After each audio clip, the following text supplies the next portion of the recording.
Good morning, everyone. It's 11:01 UK time. Let's wait 1 or 2 minutes until more participants come in. Yeah, we can wait a few minutes. In the meantime, I wonder if Erin, you could put up the title slides. Fantastic.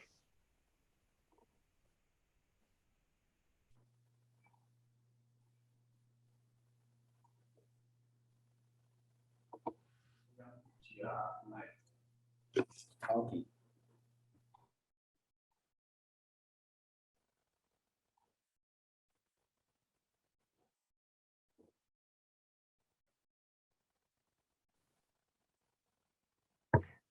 Okay, let's get started. Good morning and good afternoon and good morning, everyone. Welcome to this webinar on local government leadership in sanitation and hygiene. Before we get started, let me introduce briefly the language settings. If you would like to listen to this webinar in French, you can click on the interpretation button in Zoom and select French. And you should also select the option of muting the original audio. Now I'm going to say this in French for our francophone audience, and then I'm going to continue my presentation in English. Bonjour à tout le monde et bienvenue à ce webinaire sur le leadership des autorités locales en hygiène et assainissement. Avant de commencer, je vous donne quelques informations sur les paramétrages des langues. Si vous cliquez sur le bouton Interprétation dans Zoom, vous pouvez sélectionner soit l'anglais, soit le français. Si vous voulez écouter ce webinaire en français, sélectionnez l'option français. Et vous pouvez également sélectionner l'option de mettre en sourdine l'audio original. Maintenant, moi, je vais continuer en anglais et vous devrez entendre ma voix en français. I am now speaking English, and I hope that our francophone audience will be able to hear the French simultaneous translation. Welcome again. My name is Gian Melloni. I am a research officer at the Sanitation Learning Hub, which is part of the Institute of Development Studies in the UK. This webinar is organized by the Sanitation Learning Hub in collaboration with United Purpose and Logo LGA in Nigeria, UNICEF and Siaya County in Kenya, UNICEF and Yendi Municipal in Ghana. We are going to present and to discuss findings and recommendations from research work that the Sanitation Learning Hub has carried out in collaboration with several partners in several countries in Africa in 2020 and 2021. Before we jump to the program, let me tell you about the Q&A box and the chat box.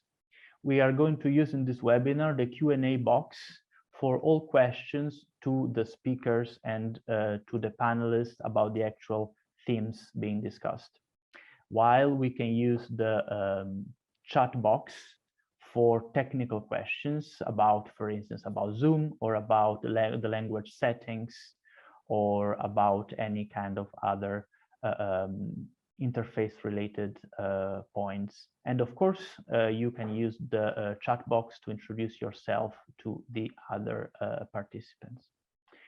Can we move to the second slide, please? In today's program, we start with an overview on this research, where we explain what we did, how we did it, why, and the main findings, insights, and recommendations. We also present 3 case studies from 3 local governments in Kenya, in Nigeria, and in Ghana.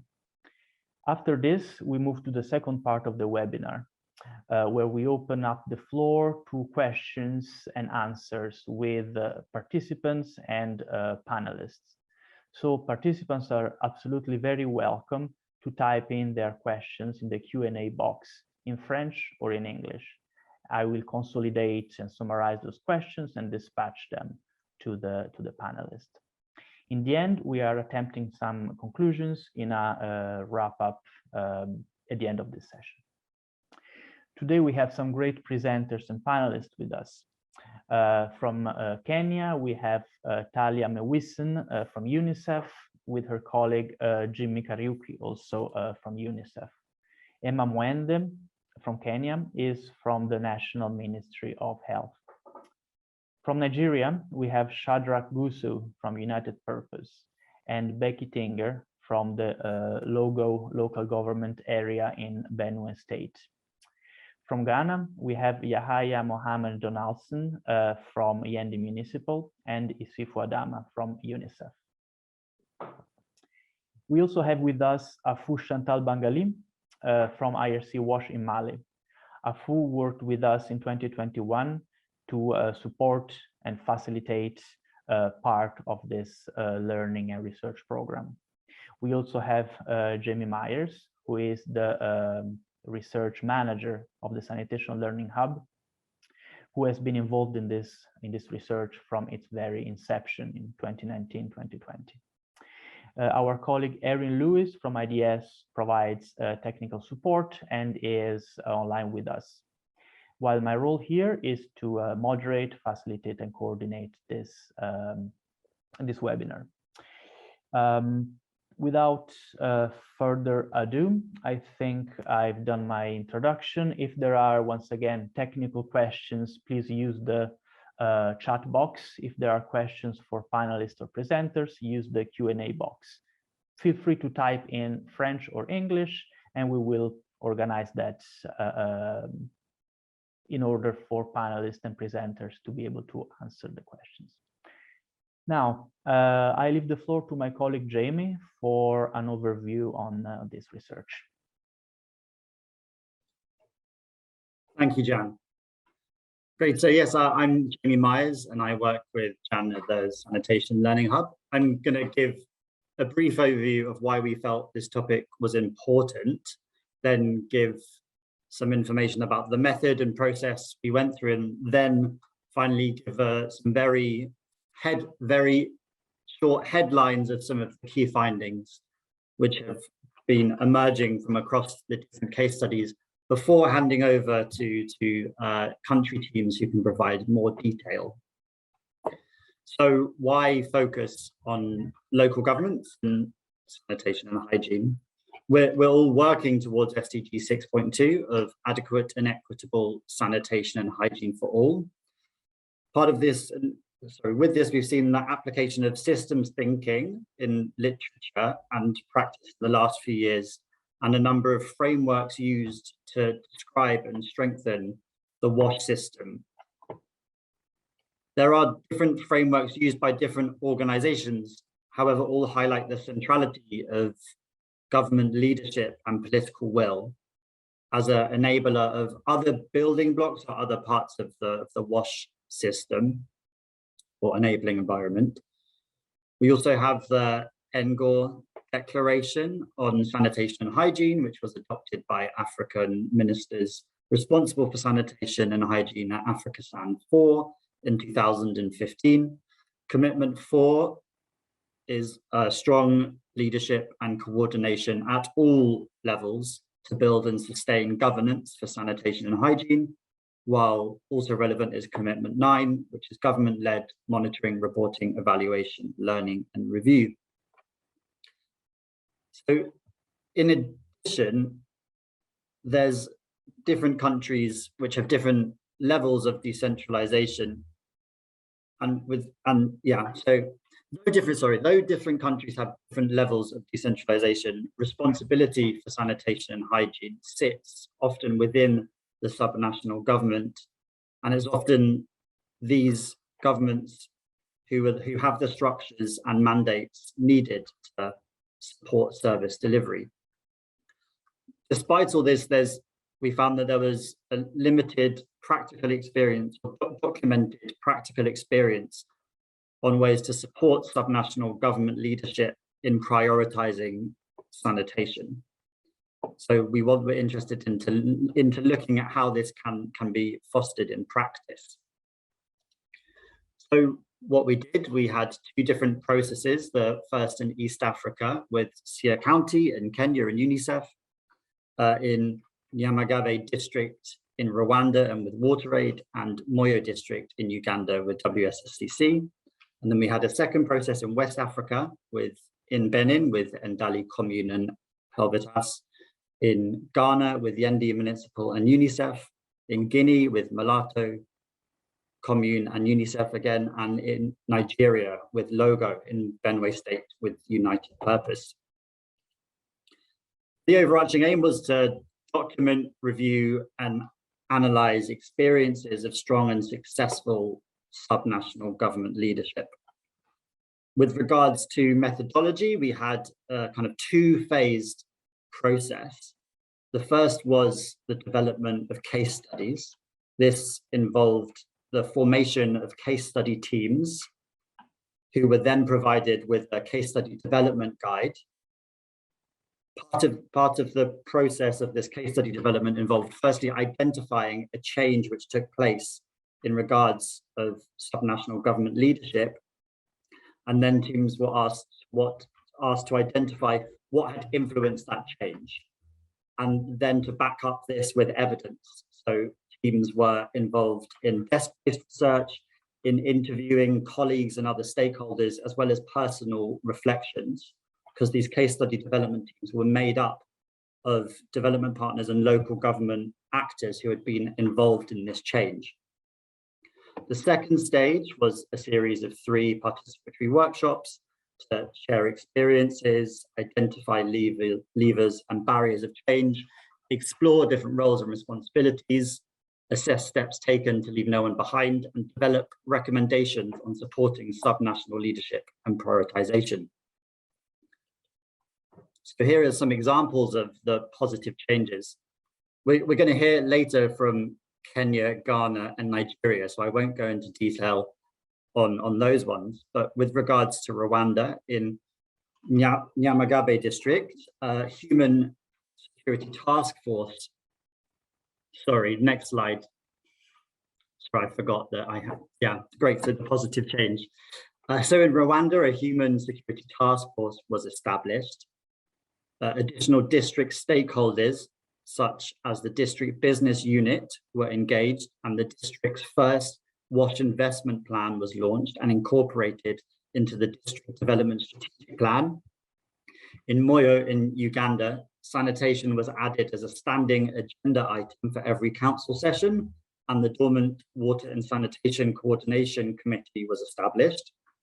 In Benin, municipal sessions and a dedicated quarterly municipal sanitation committee were established by the local government to discuss sanitation issues in progress, and a sanitation and hygiene line has been created within the municipal budget.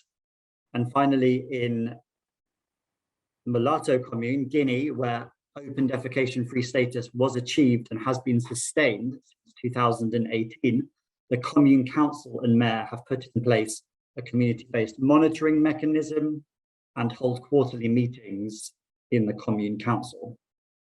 Thank you. And next slide. Great. So what led to this change? Some of these changes across these examples. Firstly, there's advocacy through data, including health prevalence statistics, economic impact, and data on sanitation access. It was found that presenting in a number of concise, compelling, and easily digestible ways was important to achieving political buy-in and leadership. It's also reputation and pride, which was used to incentivize local government leadership. Engaging a diverse range of staff, including both elected officials and technocrats, was found to be important. Also was top-down and bottom-up pressure. So top-down from upper government levels and bottom-up from civil society and communities. Formal commitments were also found to be useful particularly when they were written down and well publicized. They were found to be useful to hold governments to account. Access to reliable funding was also found to be a motivator. And finally, a strong enabling environment with clear policies and strategies for sanitation and hygiene at a national level. Next slide, please.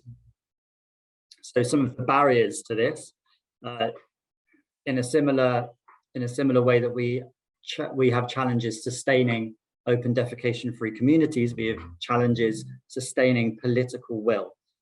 It's hard to keep commitments for extended periods of time. This was found to be especially the case after open defecation-free status was declared, when election cycles shifted priorities, or when staff turnover was high, which is often the case. Institutional arrangements, so roles and responsibilities can be unclear locally. There's also dependence on upper government tiers, whether national or state, where funding is often stalled. Regarding equity and inclusion, it remains difficult to reach last mile households and communities, and we were unable to find examples of many good practices doing this at scale. And with regards to resources, availability of and access to external resources, whether these came from central government or development partners for local governments, is a widespread issue, as well as limited capacity to mobilize resources locally. So final slide for me is some of the recommendations. So the first set fall under advocacy, reputation, and accountability. Number one, so use data smartly and in concise and enticing ways to inform advocacy efforts, as this can be effective at triggering both politicians and technocrats. There's fostering healthy competitions at different levels through things like league tables and highlighting champions through both traditional and social media. At the national level, developing roadmaps, strategies, and policies, and supporting peer review between different national areas. And finally, also working with civil society and community groups to carry out advocacy and monitoring. Moving on to institutional arrangements and relationships. It's important to work with both technocrats, technical departments, and elected officials. And local governments should be seen as the center of a network, which includes civil society, development partners, upper tier authorities, and communities. Regarding finance, it's important to consider multiple financing mechanisms, including match funds with contributions from both national and local governments, as well as the use of results-based financing, which I think we're going to hear about later from our Ghanaian colleagues. Also, local governments should consider actions to strengthen local incomes by income-generating activities, which in turn can support sanitation affordability. And finally, equity and inclusion. We couldn't really find any standout examples or success stories or strategies to leave no one behind. Although it's still important that equity and inclusion should be at the forefront of planning and decision-making, which links to the final point, which is aiming for area-wide approaches to ensure everyone is being considered in planning and implementation processes. Thank you. Over to you, Jan. Thank you so much, Jamie, for this presentation. I would now leave the floor to Talia from UNICEF in Kenya for her 5 to 7 minutes presentation.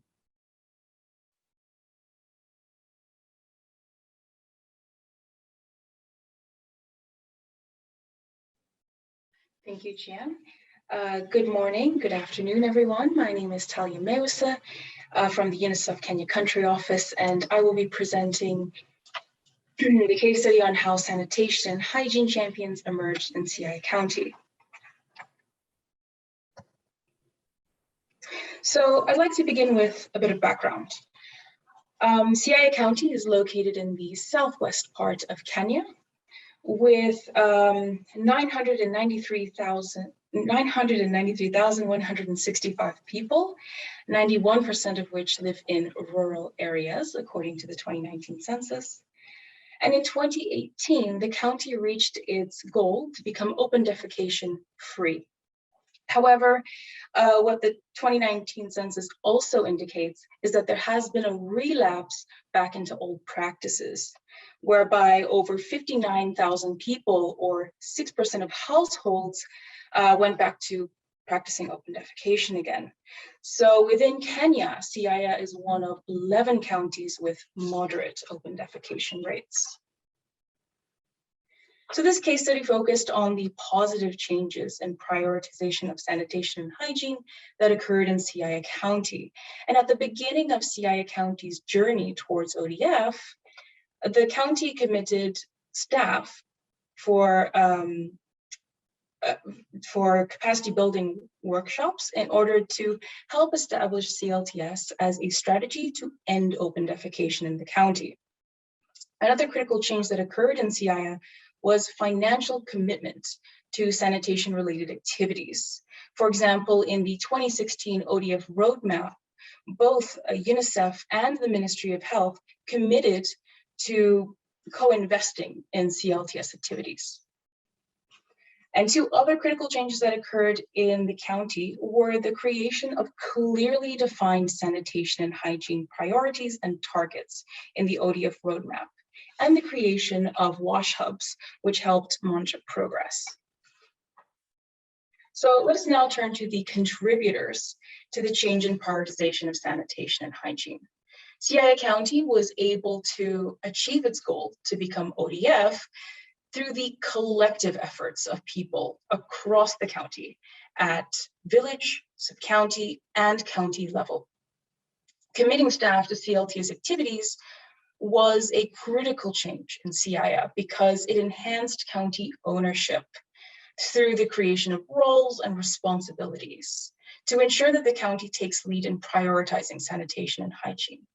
So for example, the county governor and the director of health were important champions who ensured that funding was allocated to CLTS activities. And what's more, the governor also signed a financial commitment letter to ensure that funds don't get redirected. Development partners were also pivotal in supporting the county government because they sensitized government staff. They also lobbied the county to allocate funds for sanitation-related activities, and they helped fill the financial and technical resource gaps. All of these stakeholders had to come together at the right time to ensure that Siaya County progressed towards its ODF agenda. So let us now consider the barriers to the change in prioritization. One notable change in Siaya that Siaya County faced was competing health priorities. Public health officers were responsible for several different health portfolios and would often have to prioritize other tasks over CLTS. In addition, funding for sanitation and hygiene activities just weren't allocated in a financial year, and even if it was, it would often be redirected to other tasks. So the following are a few emerging lessons that came out of this study, and I'd like to highlight two of these lessons in particular. One lesson is that area-wide programming requires monitoring and coordination systems to ensure that no one is left behind. And in order to assess and plan sanitation and hygiene programs, a platform needs to be created in order to document, report, and coordinate sanitation activities. UNICEF has since created 8 more sanitation hubs in other counties in order to support coordination at county level. And another important lesson I'd like to highlight is that in order to encourage champions in sanitation and hygiene programs to emerge at different levels, the right social, economic, legislative, and political motivators need to be in place. So, for example, the role of healthy competition should not be underestimated. ODF celebrations are an excellent motivator and has been shown to enable champions to emerge at the subnational, district, and community level.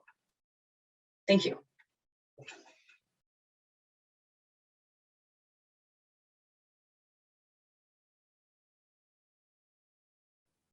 Thank you, Talia, for this very interesting and concise presentation. I would now leave the floor to Shadrach from United Purpose in Nigeria for his 5 to 7 minutes presentation.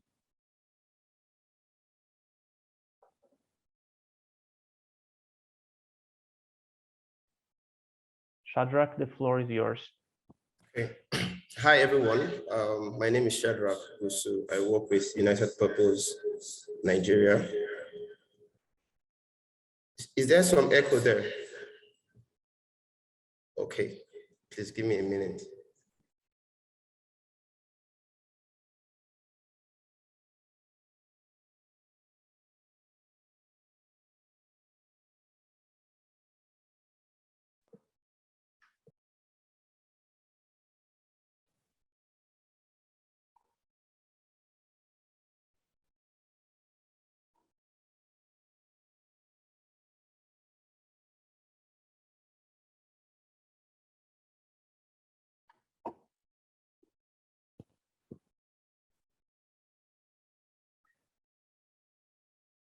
Okay, let's wait a second. Okay, I'm sorry about that. Yeah. Okay, so my name is Shadrach Gusu. I work with United Purpose Nigeria, and I'll be presenting on the study we did in Lugo, local government, which is on stimulating local government authority and harnessing the traditional governance structures towards improved sanitation and hygiene.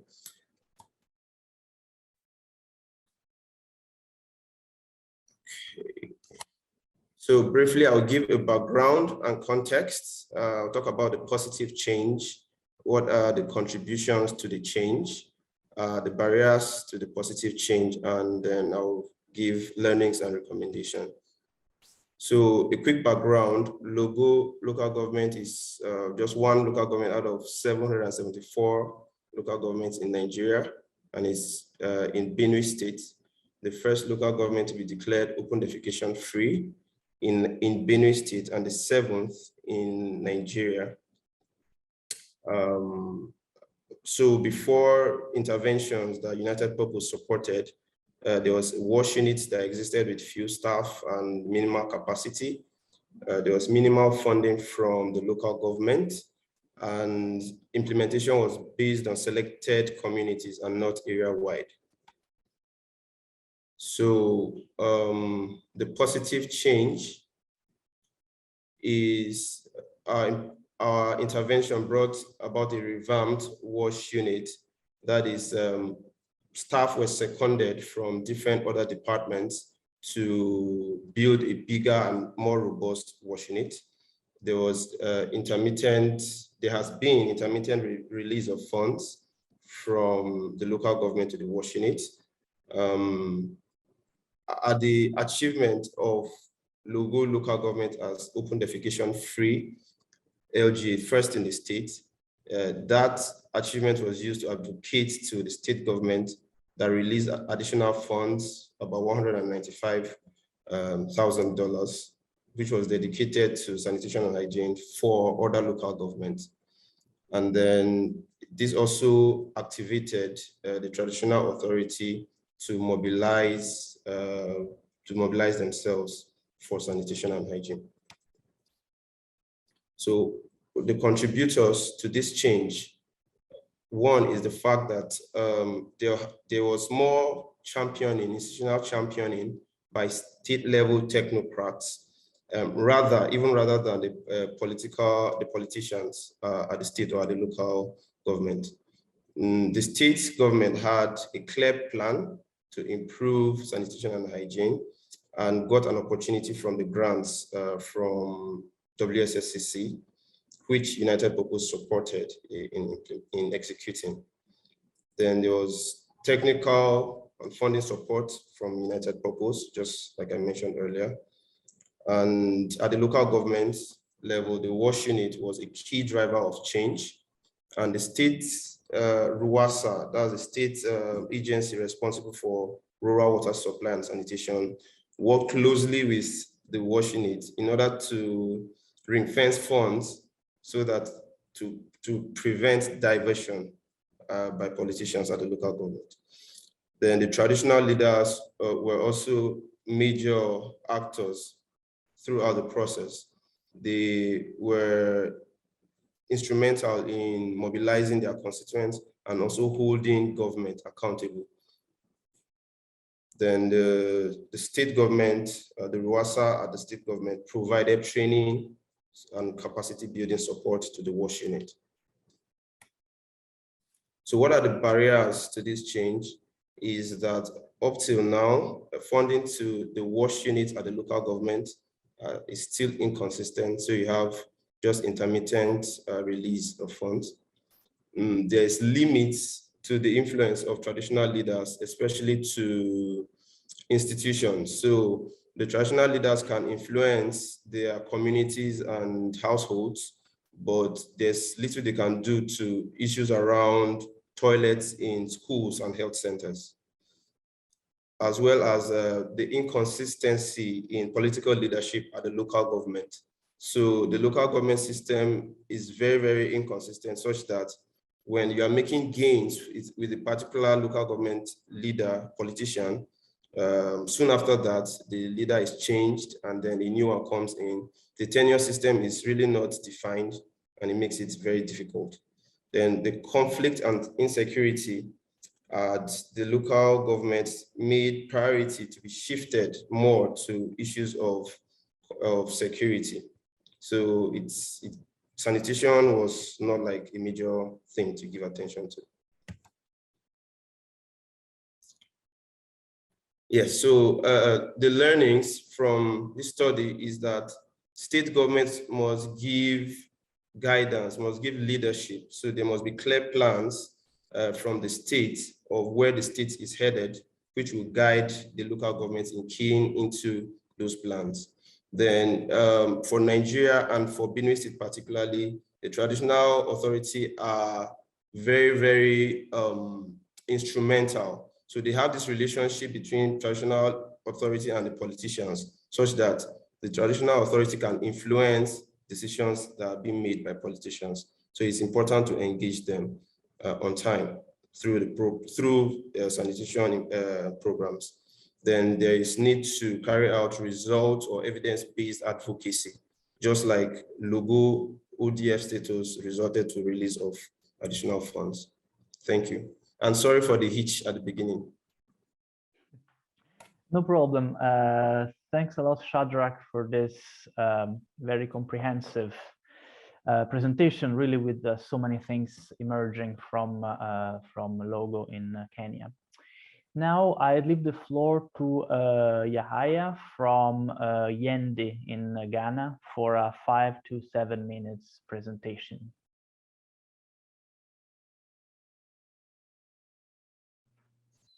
Yeah, hello. The floor is yours.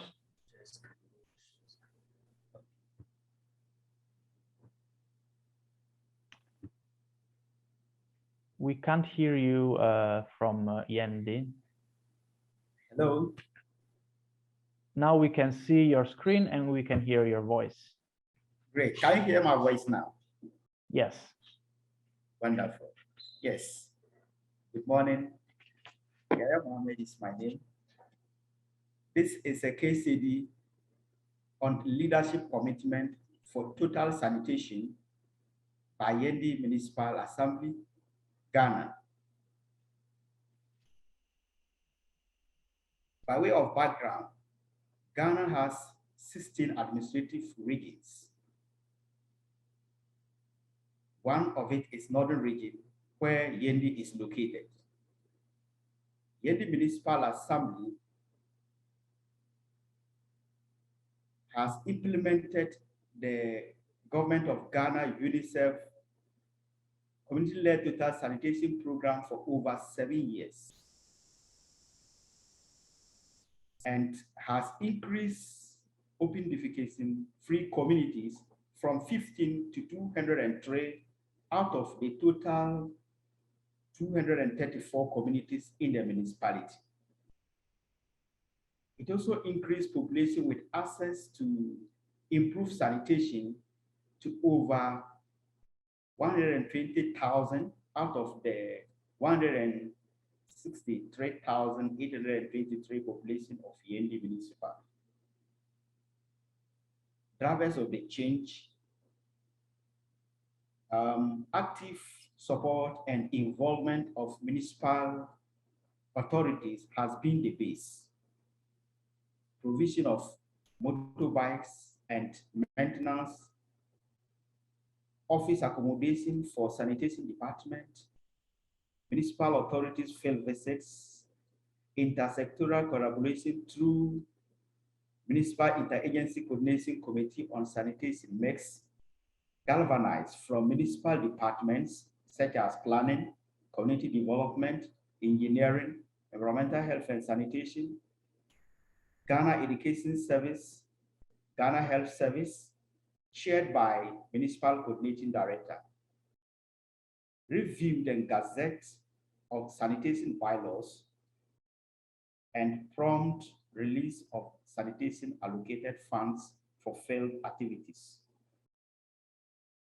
Catalyst for this change, we have ODF League Table, which spurred off leadership commitment. Government of Ghana UNICEF partnership through resource-based financing, booster target achievement,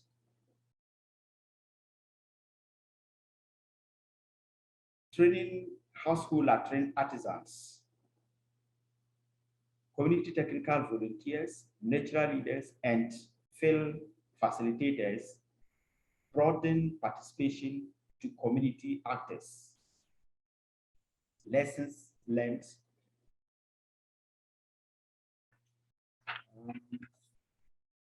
Municipal authorities' commitment is key to total sanitation achievement. ODF League Table leads to healthy competition and action.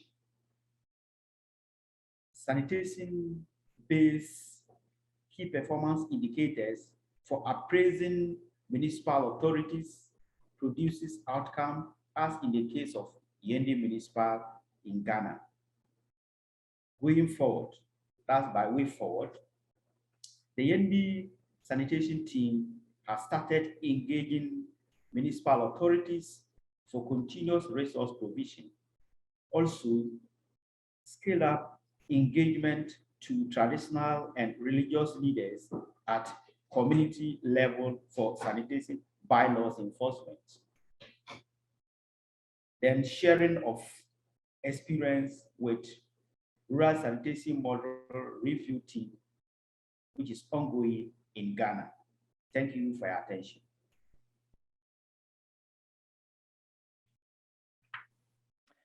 Thank you so much. Thank you so much, Yaya, for this presentation, which also contributes a lot to this conversation. And also thank you to all the participants who have already started typing in questions in the Q&A box. As I said, some very specific questions are being answered by presenters and panelists in the Q&A box. However, some questions that are more general, I think it is more interesting to ask them to all the panelists. We have now reached the end of the first half of this webinar, and we've seen a lot of really food for thought and a lot of information from Jamie in terms of top line finding and recommendations, and from Talia, Shadrach, and Yahaya in terms of actual examples, concrete examples of leadership of local governments from three quite different contexts in three different countries. While questions are being typed in, and while we have the time maybe to wrap up our heads around the things that have been mentioned and discussed so far, I would like to, do we need that slide on? Maybe not. I would like to ask a quick question to all the panelists, just for a quick round of concise answers.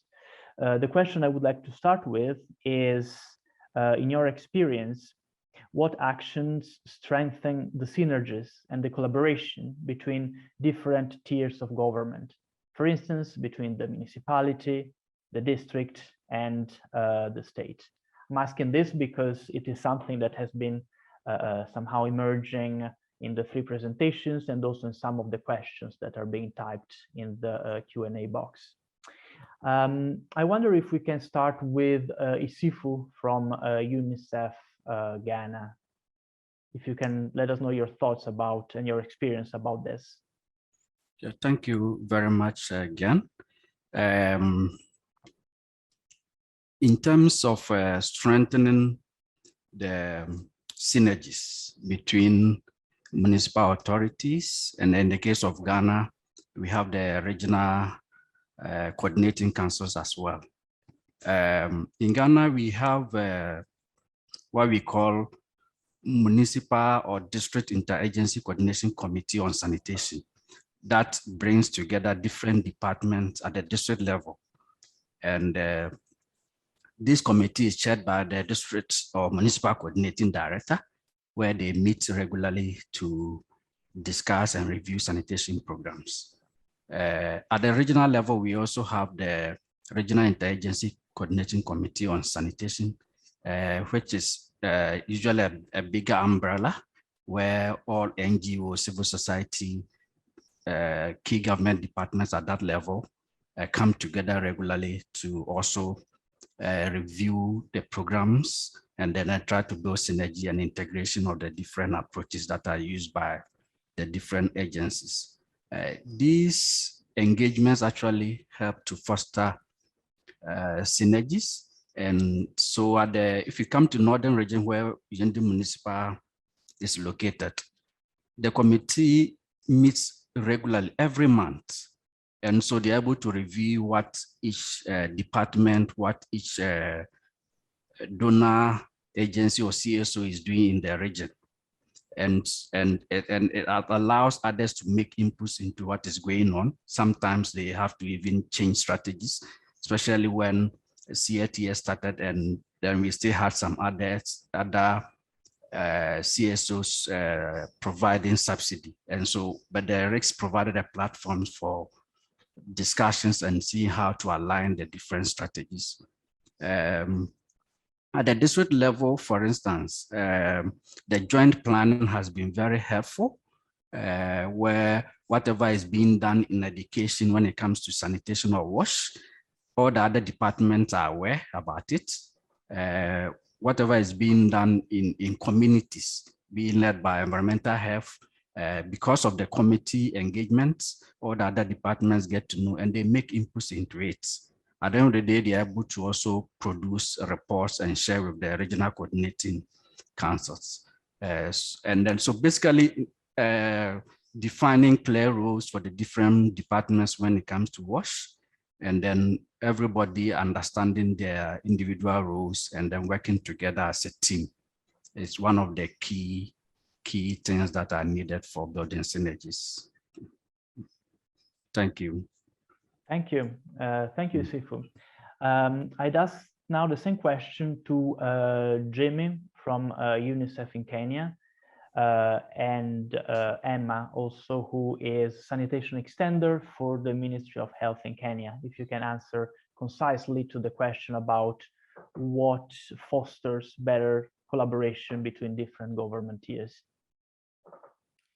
Yeah, thank you, Guillaume. This is Jimmy Kariuki from UNICEF Kenya Country Office.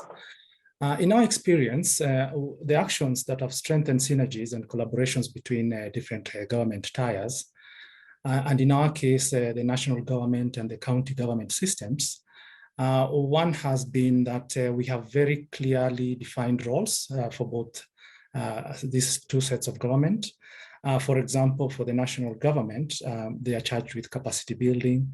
They also do policy formulation, lots of advocacy, and they're also strong with monitoring and evaluation, including ensuring that the enabling environment is in place.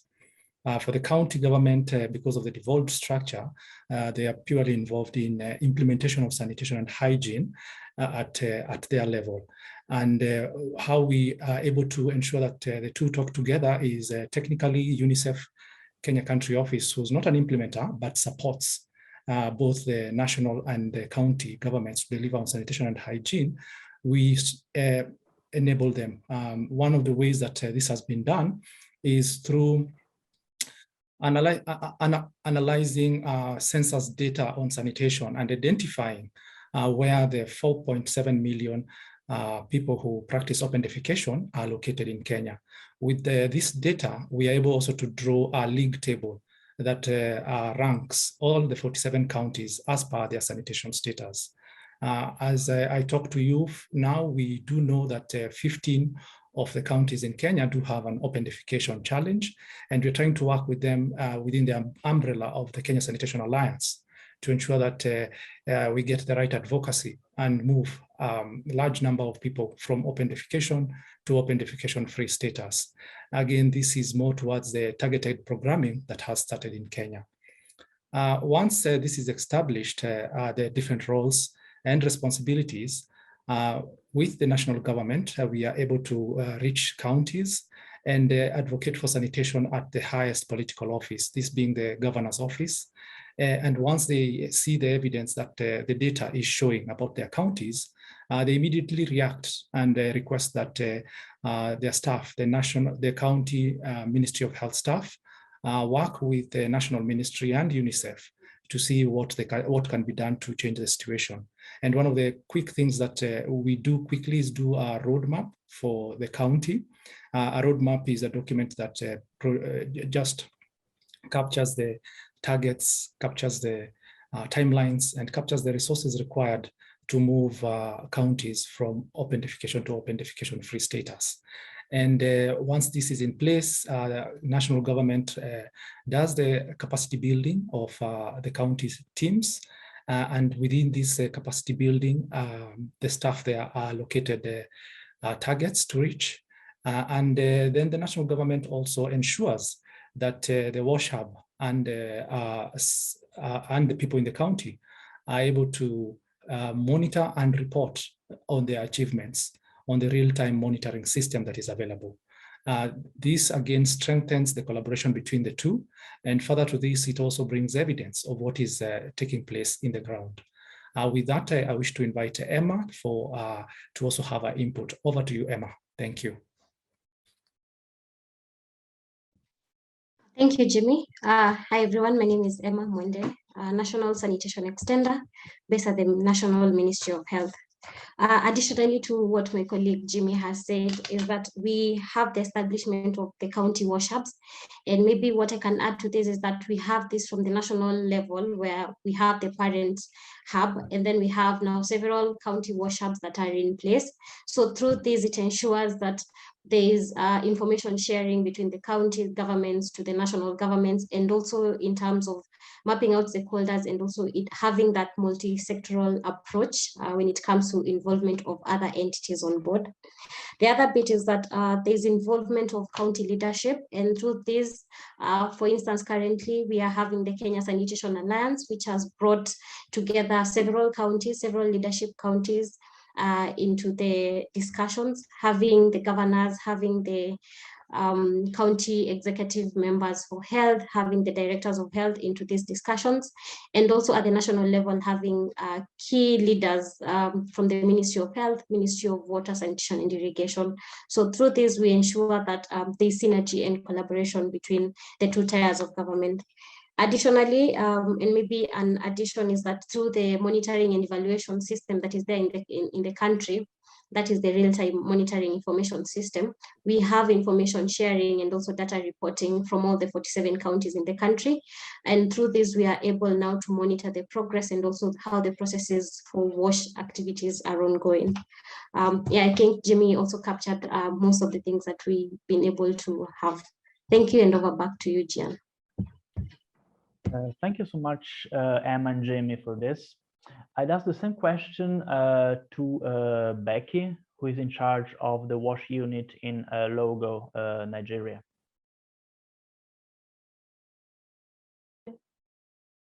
Thank you, Jim.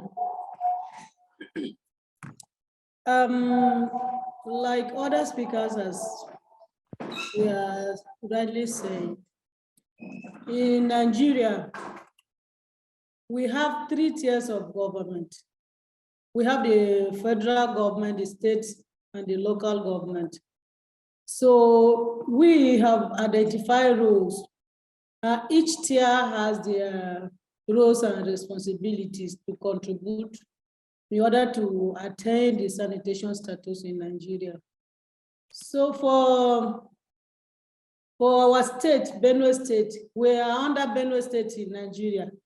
So in the state, as at the moment, we have drawn a clear, open, defecation-free status plan, which each and every tier knows their roles and responsibility. The state government, at the state level, the actors are the RUWASA, which are saddled with the responsibility of capacity building and supervision of implementation at the local government level. And at the local government level, our role is to implement, because we are the grassroots. We are close to the people, the community people. So we carry out the implementation of activities at the community level. And we now have a clear role of communicating the results to the RUWASA at the state level. And we also hold some quarterly review of those plans in order to track progress and challenges and share learnings among other tiers of government. Thank you. Thank you so much, Becky, for this. It's interesting to see how different countries manage this issue in different ways, and how success can be achieved in different ways, but also with sometimes with some common, I would say, strategies across different contexts. Now, I would ask the same question to Afu. Maybe even if you are not perhaps engaged in the same way as the other panelists in this, it would be great to hear your reflections about, improving synergies and collaboration between different levels or different tiers of government. Please, Afu. Thank you, Gian. On this question, my reflection goes more on the having participated in the whole process of this research and facilitating the development of some case studies in the West African one. I think when it comes on this question regarding the synergy collaboration between just government, one of the things that came out strongly in most of the case studies is the promotion of the institutional triggering. This process in the different case studies has revealed to be very effective, involving all partners and to raise more awareness among different actors, especially from the elected official government and the civil servant. So these aspects, I think, need to be taken as one of the best practice in this case study. Something also that came bring is more or less on accountability, whereby we've seen in some of the case study the promotion of carrying out baseline studies.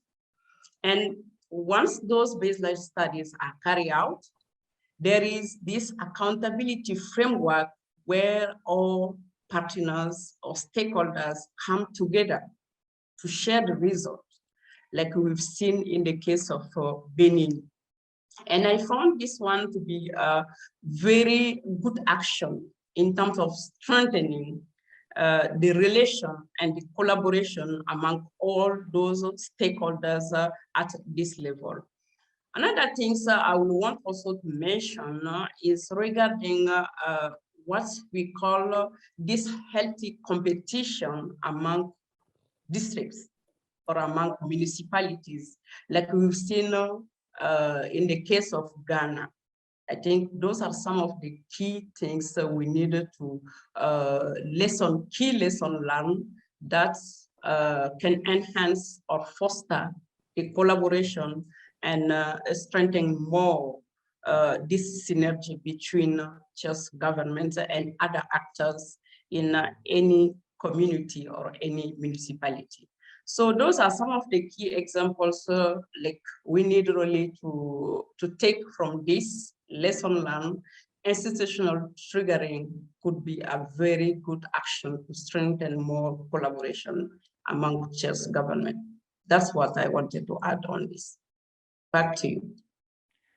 Thank you, Afu, for this insight based on several cases and examples.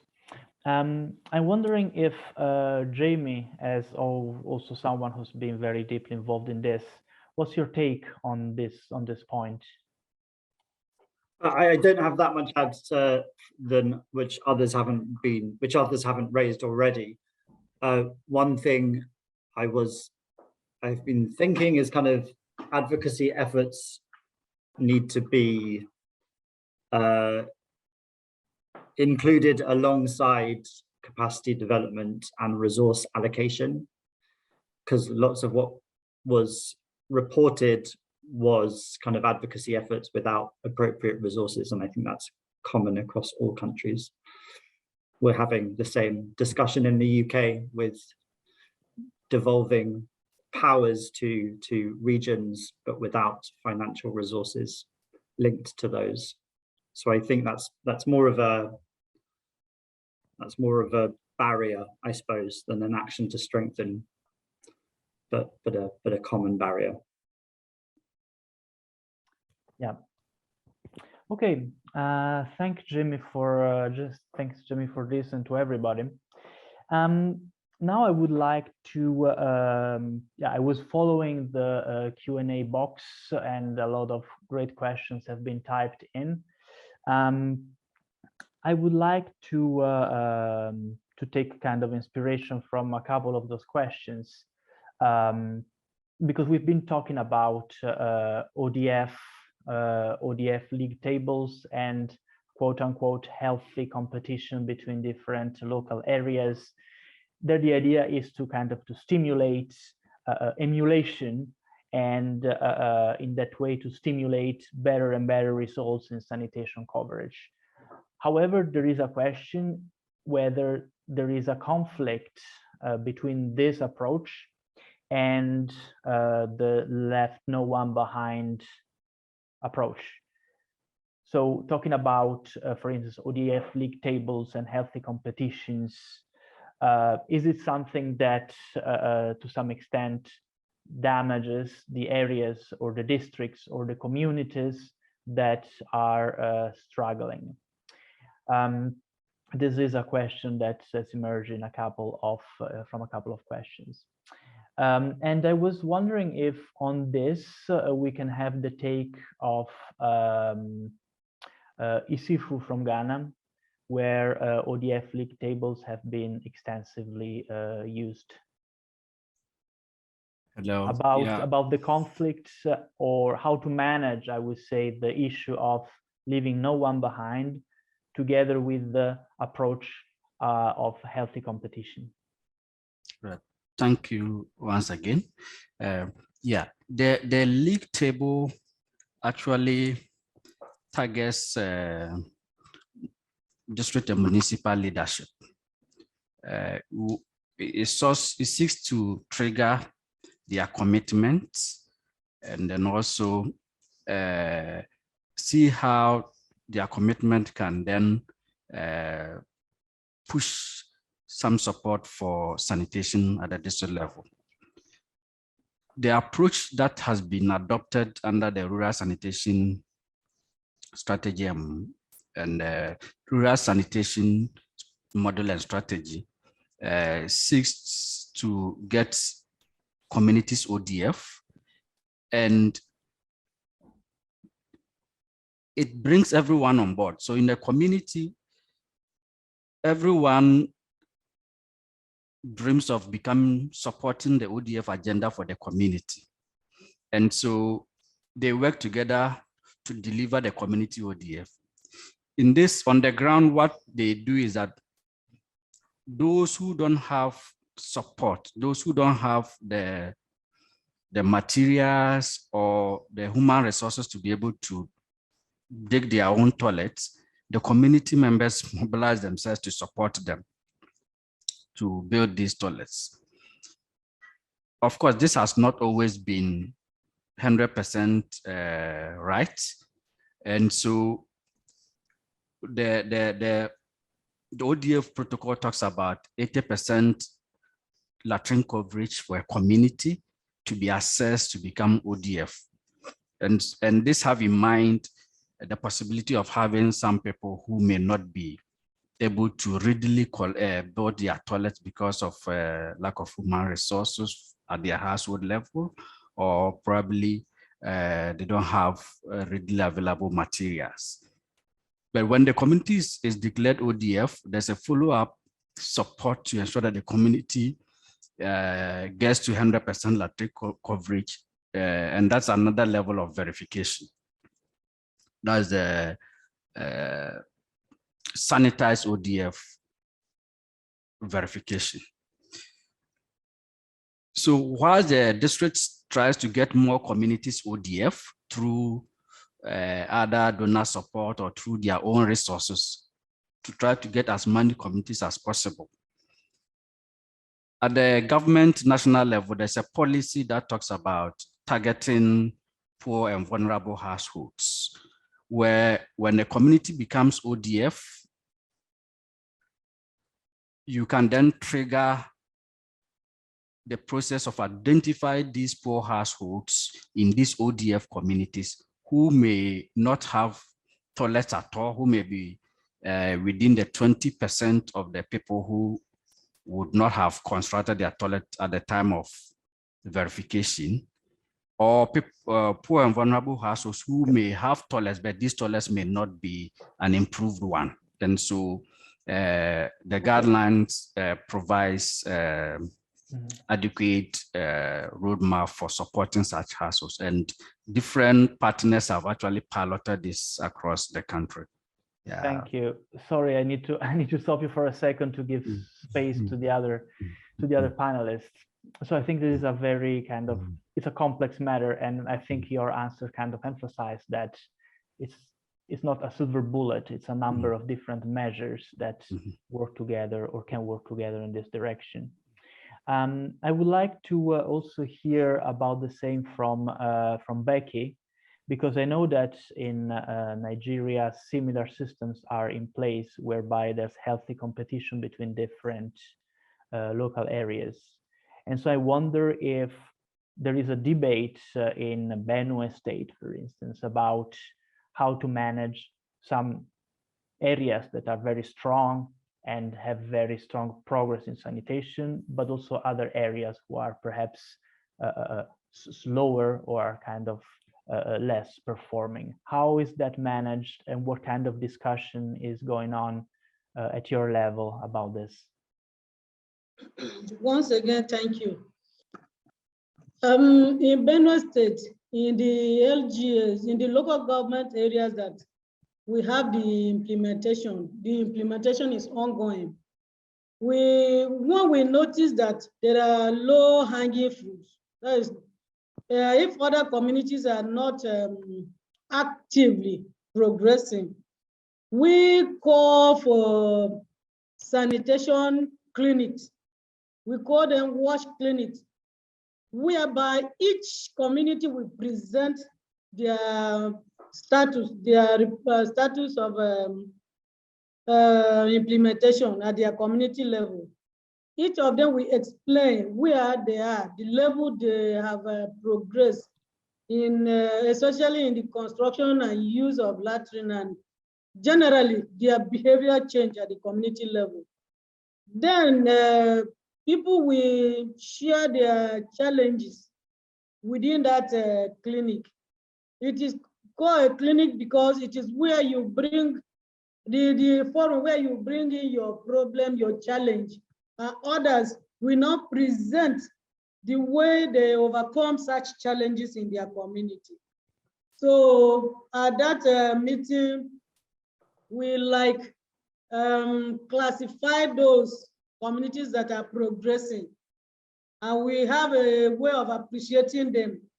So sometimes in the way of appreciating those that are progressing, some will be triggered and they will use the same learning they got from the progressing communities now to solve their problem at their community level.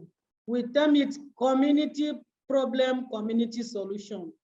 And another strategy we use is we have local task group on sanitation, whereby the committee is formed at the local government level. So if there is a stumbling block in a particular community that the WashCom or the community people cannot overcome it, the local task group will now go to the community, have a dialogue with them, and most of the times they help to resolve some challenges at the community level. Thank you. Thank you, Becky, for this. There's another question from actually a couple of questions in the Q&A on Zoom. One is about the wash hubs in Kenya.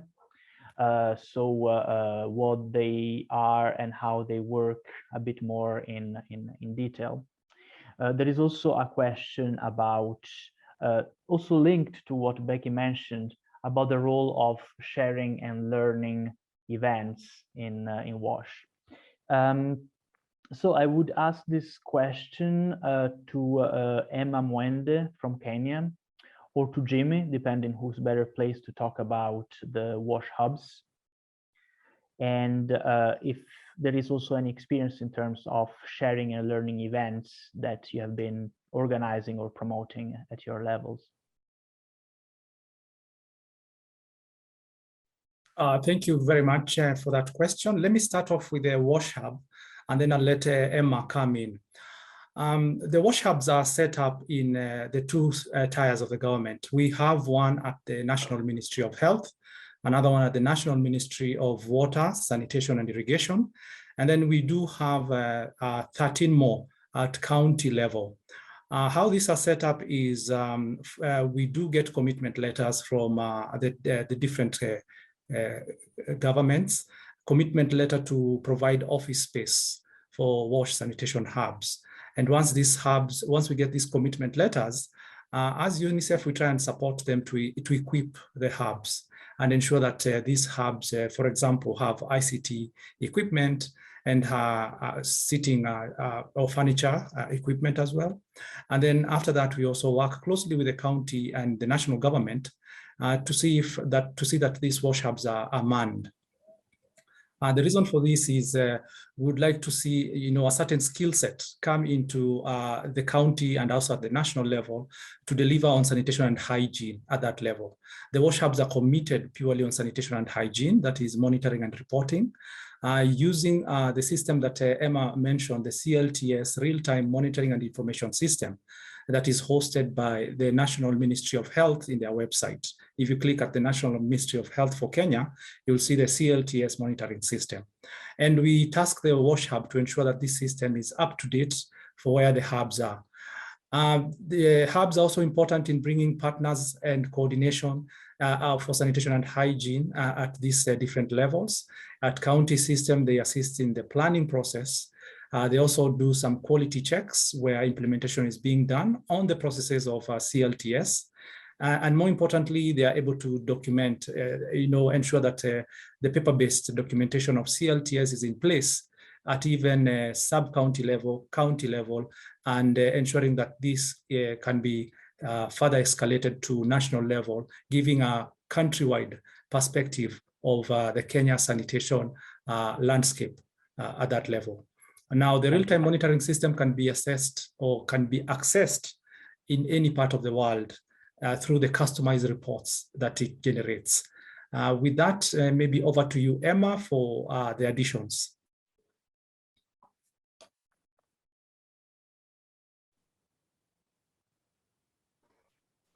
Thank you, Jimmy. Thank you, Jen.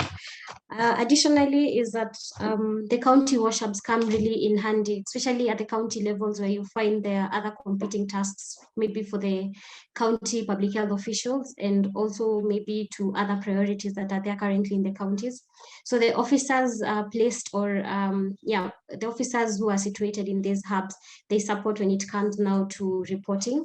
And other than that, they just try to ensure that there is that streamline or there is that flow of information from both the lower tier of the hubs to the higher tier of the hubs. They also support in capacity building, which comes in very handy, especially when it comes to reporting through the real-time monitoring information system. And they basically provide any support that our officials at the counties are not able to do at that particular moment. And maybe I can head over to the second question, which Jan had asked, and this is on the learning events and also the importance of this. For one, some of these learning forums that are in place in the different tiers is that we have some of the implementation meetings, and this is normally for the implementation teams on the ground. So they regularly have bi-weekly meetings or even have monthly meetings. For the bi-weekly meetings, they have the smaller teams that are currently implementing in the different areas, while for the monthly meetings, they involve now the different stakeholders at the county level and also at the national level. We also have regular WASH forums in various counties, also having regular technical working groups. We have different in the country, we have 7 of them. And as a result of COVID, which limited the meetings and also, that in-person meetings, the counties had to have the virtual meetings, which came in handy because these meetings would now provide the progress that these counties are currently undertaking, also identifying some of the challenges that are there. And again, having different entities or having different counties in these meetings would be able to provide a very good platform for information sharing. So you'd be able to find that counties that are situated maybe in the semi-arid or arid areas would have different practices, and they will be able to share across all borders. Again, you'll find that some of these counties had also similar geographical conditions, such as areas along the beaches, so they could also share information. So through this information sharing, you'd find that other counties would be able to borrow from what others are doing, and not even the counties, but also having that intra-county discussions, it would be able to provide that. And also for the challenges, especially if these challenges were seasonal, then people would be able to come up with solutions that they'd be able to engage with. And also in these meetings now, you could be able to discuss finances and see where we have hitches, and also try to see more on how some of the gains that we've gotten, how they can be able to be sustained. So these meetings came in really handy, especially to the implementation teams and also the stakeholders that provided support to the implementation teams. Thank you, and back to you, Jan. Thank you, Emma. I'd like to have a excuse me, a quick follow-up question with Jamie, because you have been involved in several platforms and events with different government tiers, and the Sanitation Learning Hub works in that direction of sharing, learning, and improving sanitation. So what is your take on this in terms of engagement of local governments in particular in hubs or events for sharing and learning?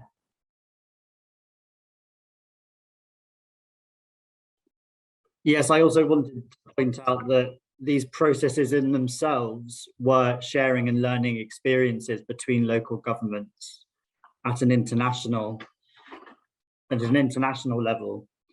But yeah, I think firstly, it can help identify local challenges. I think it can help maintain or kind of increase momentum towards a common goal. Yeah, I did have a third point, which I've now lost. But yeah, okay. So it enables the kind of transfer of lessons from someone in a similar position, which I think is useful and sometimes more effective than more top-down learning, and also can help maintain momentum and spread kind of grassroots innovation, I think, are the main benefits from our perspective of facilitating this work. But that's assumptions which we have, and other people on this call have been engaged in this process. So perhaps they could explain some of the they're better placed to explain some of the benefits from this peer-to-peer learning experience, which was the crux or the foundation of this whole piece of work. Yeah, thank you, Jamie. It is true that one of the reasons we are here today all together is because we have been working, and several different local governments have been working together in cross-learning exchanges over the last couple of years. If, for instance, what we have here, we have Becky from the WASH unit of Logo. I wonder if you have any thoughts of this, or also Emma, who was part of this process beforehand. If you would like to add anything in terms of the local government specific learning that has been developed. If there is anything that you would like to add in order to follow up on what Jamie mentioned. Yes, Jen, maybe I can pitch in. I think for me, I went more of intra-country, but then again, for the workshops, I think they've been really instrumental, especially as Jamie mentioned, in terms of having having the commonalities that different counties are having, and also some of the differences, and also learning on some of the practices that could be borrowed. And maybe I could give an example of how this workshop came in handy for us. We recently had a Kenya Sanitation Week. I remember during our discussions or during this workshop, Uganda had mentioned about having one, and as a country, we had been thinking about in the same lines of having one, but through those discussions, we were able to have our first. We piloted it in 6 counties, and taking it now to the other years, we'll be having it like annually and cutting across all the 47 countries. Again, through the sessions and also through the development of these briefs, learning briefs, we also came up with 2, especially during these COVID times. We had one on strengthening the hand washing component during CLTS implementation, and also implementation of CLTS during COVID-19 pandemic, which has been really instrumental in our programming. So I think these workshops have really capacity build, especially on the people who participated in it. And yeah, we are hoping that they continue and we have more fruitful engagements going forward. Thank you. Thank you, Emma, for this. I would have another question now that that emerged from this conversation, and also from some of the questions that are being typed in. And that's something that I would like to ask Afu about. So we've seen a lot of cases of institutional triggering has been effective. Learning hubs or WASH hubs being used to engage different stakeholders and governmenteers, as well as we have mentioned financing and monitoring and so on. From your perspective, though, based on this conversation and also based on the research work that we've done together in the past months, is it, in your opinion, is it really more about the systems or about the individuals? So the question would be, in practice,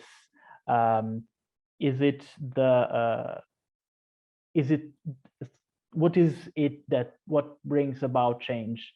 Is it processes and governance structures, or it is more about getting on board elected officials, getting on board particularly motivated technocrats or technical departments? The easy answer is that's a mix of both. But I wonder from your perspective if one of those two aspects is prevalent or stronger or more relevant than the other. Thank you, Gian. In this learning process, I will call it like that, I think one of the things that's for me is very strong is working on the individual. So enhancing the leadership. Why am I saying that one? Because in most of the case study, we've seen more the involvement and the engagement of the mayor as individual in the whole process. And I think that's one, when it comes on leadership strengthening is very important. Then once we have this individual does take the process at heart and wanted to make it ownership of the process, then the system now can be more strengthened. So in this case, I will say the most highest aspect was really the strengthening of the leadership of the individuals. Case like the case in Guinea and the case also in Benin, where the mayor has put in place an accountability systems where they have all stakeholders coming together from his own initiative. And I think this one is very important when we want to talk about change and when we want to talk about behavior change, even among the community, and even look for sustainability. Because the leader is the one community look up to. And that's very important that this learning has brought out, could be taken as a very key point to take and to build on it. So I think those are what I can say in terms of the mix of the two, yes, but the highest for this case study was really targeting change on individual level among the leaders at local level. And that's very important. Thank you so much, Afu, for this perspective. And it's a very interesting debate and a very interesting conversation that I'd be happy to continue for much longer. However, we are approaching the end of it, and there are questions that are out there, and probably we don't even have the capacity to answer in full.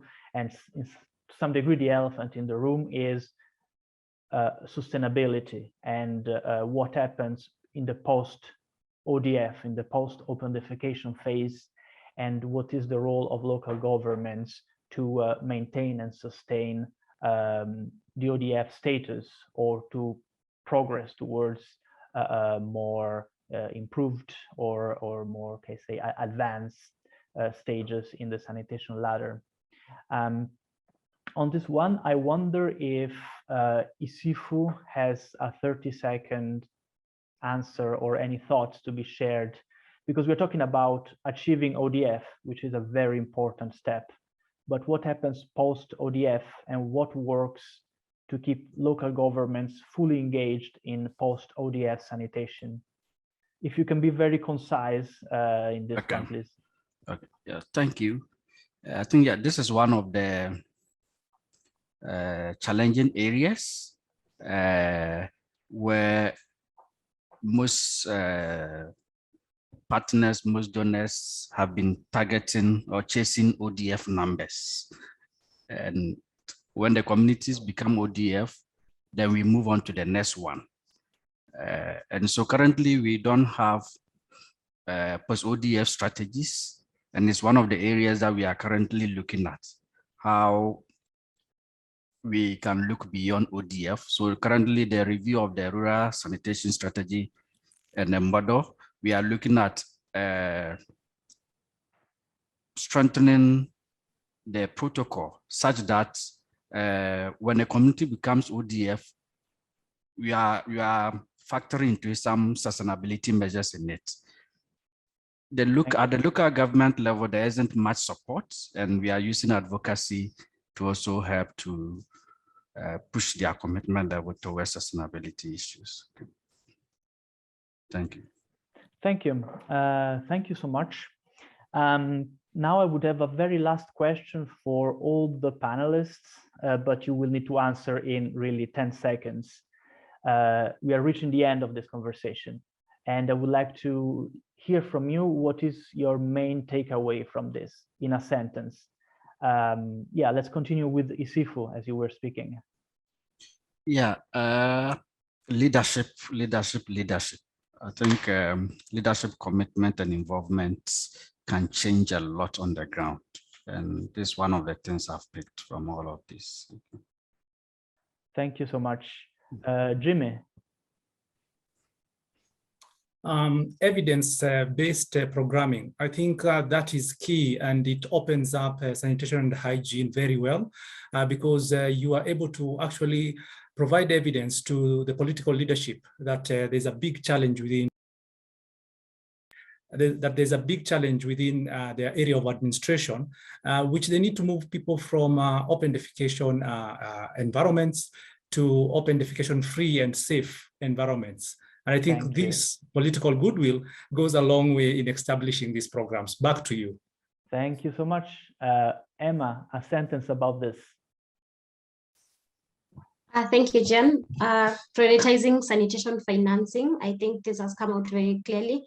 Having clear budget lines with activities related to sanitation, and especially having like a sanitation cost votes for sanitation will take us a long way. Thank you so much. Thank you so much. Afu, what are your thoughts about this? Your main takeaway? Yeah, the main takeaway for me is political leadership commitment. When they are committed, change will happen in laws, in practice, in planning, in implementation, in monitoring, and all the systems goes now together. Thank you so much. So it's very important, this commitment from the political leaders. Thank you so much, Afu. Becky, what is your one main takeaway?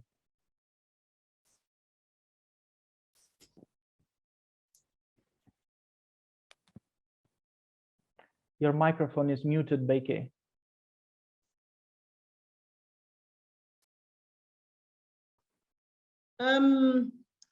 Maybe I will take you a little bit back. I was thinking of the second question, why my system went off. I was looking at the post-ODF plans we have in our state, especially for our LGA. Without open defecation is just a bus stop where we drop and we have to go to total sanitation. So we are looking at plans like peer review, where after the open defecation status, we will be peer reviewing, the communities will be peer reviewing themselves to continue checking the work to ensure it is in progress, and other meetings. So for the last question, my takeaway here is commitment, as the other colleagues have been rightly saying. If our government is committed, they will prioritize those sanitation and hygiene programs, because most of other things now compete with the priority of sanitation. So it is given a less attention, and it has a serious effect, especially some of our LGAs that are open defecation free now. Thank you so much. Thank you, Becky. I'm sorry, we no longer coming in for the follow-up. Thank you. I think the message is clear. Thank you so much for that. Jamie, anything to add from your place before we wrap up? Reiterating what others have said is kind of very much looking at galvanizing leadership. And the first thing is to kind of understand the subnational landscape and some of the key motivators for local governments. Thank you, Jamie.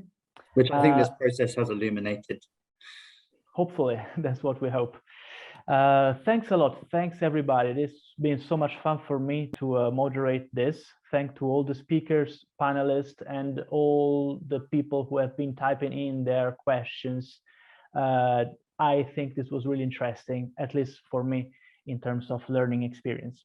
I would like to close in 30 seconds. If Erin can please share the last slide with the publications, because we have been publishing some research outputs so far, and you can download a learning brief about the experience in Rwanda, Uganda, and Kenya from the Sanitation Learning Hub website, as well as a learning brief about the experience in Benin, Guinea, Ghana, and Nigeria, which was published 2 or 3 days ago, also available from the Sanitation Learning Hub websites. And I think we can also paste these links in the chat box so people can click easily on those. Also, a journal article on the H2O journal was published a few weeks ago, and that's an open access article, so everybody can just download it and read it. Something important is that the 2 learning briefs are available in English and in French. So if you click on those links, you can select the language that you want to read. I'm also going to remind you that there will be a user survey for the attendees that will display as soon as we close this session. So please take 2-3 minutes to fill the survey, because it really helps us to improve our future events, and we are always very keen on listening feedbacks on our events and our initiatives. That said, I really would like to extend thanks to everybody who is in this virtual room, everybody who has been joining from so many different countries all over the world, and also thanks to the colleagues who have participated in this research program throughout its duration in the Sanitation Learning Hub and in all the other partner organizations, development partners, and local governments we have been working with.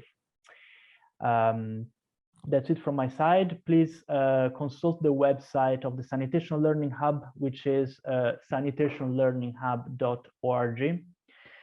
Get in touch with us through the website. You can subscribe to our newsletter to stay in touch and stay up to date. And it would be really great to hear from you again. I'm going to end this session, and thank you very much to everybody.